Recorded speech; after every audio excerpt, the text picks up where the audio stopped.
اور ایسے ان کی مات واضح کر دیے، اور جن کے بارے میں یہ کہا ہے حذیفہ ابن الیمان سے کہ وہ منافق ہیں، اور جنہوں نے اپنے نفاق کا احد کے غزوے کے موقع پر کھلم کھلا اظہار کیا، اور جو حضور کی وفات کے بعد مرتد ہو گئے، ان سب کے بارے میں بھی کھل کر بولیے، حقائق کو پیش کیجئے۔ یہ جو ایک عقیدہ گڑھا گیا ہے، جھوٹا عقیدہ، اور ملمہ سازی کر کے اہل سنت پر اس کو مڑھ دیا گیا ہے، جو صحابہ ہیں ان کے بیانات اس کے بالکل خلاف ہیں۔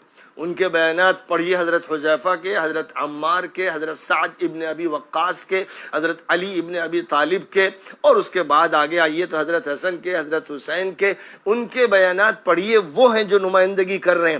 بعد کے جو ملا مولوی ہیں، جو بنی امیہ کے حاضر باش اور ان کے سرکاری مولوی بن گئے یا ان سے دباؤ میں رہے، جن میں سب سے بڑے مشہور صحابی اور جن کی 5000 حدیثیں ابو ہریرہ، ان کا حال یہ ہے کہ آدھی حدیثیں انہوں نے گول کر دی۔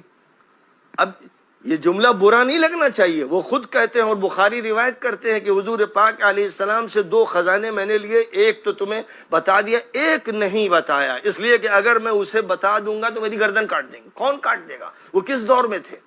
ظاہر ہے کہ اس وقت گردن کاٹنے کی طاقت صرف اور صرف معاویہ کے پاس تھی، کیونکہ وہ انہی کے دور میں تھے۔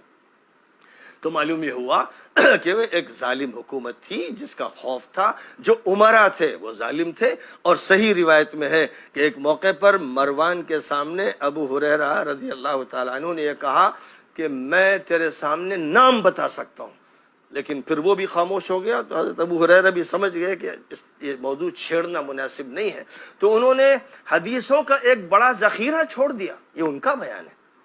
اب وہ حدیثیں اگر وہ بیان کرتے تو کتنا اچھا ہوتا۔ جو کام مہدی بعد میں آ کے کریں گے وہ اسی وقت ہو جاتا۔ تو نبی صلی اللہ علیہ وسلم نے حدیثیں بیان کی۔ کسی کو حق ہے کہ حضور کی حدیثوں کو چھپائے، حضور فتنوں اور ملاحم کے بارے میں بتائیں، اور پھر اس کے بعد کوئی ٹولہ یہ کہے کہ بھائی اس موضوع کو نہ چھیڑا جائے، مشاجرات۔ ارے یہ دھوکہ ہے، یہ دھوکہ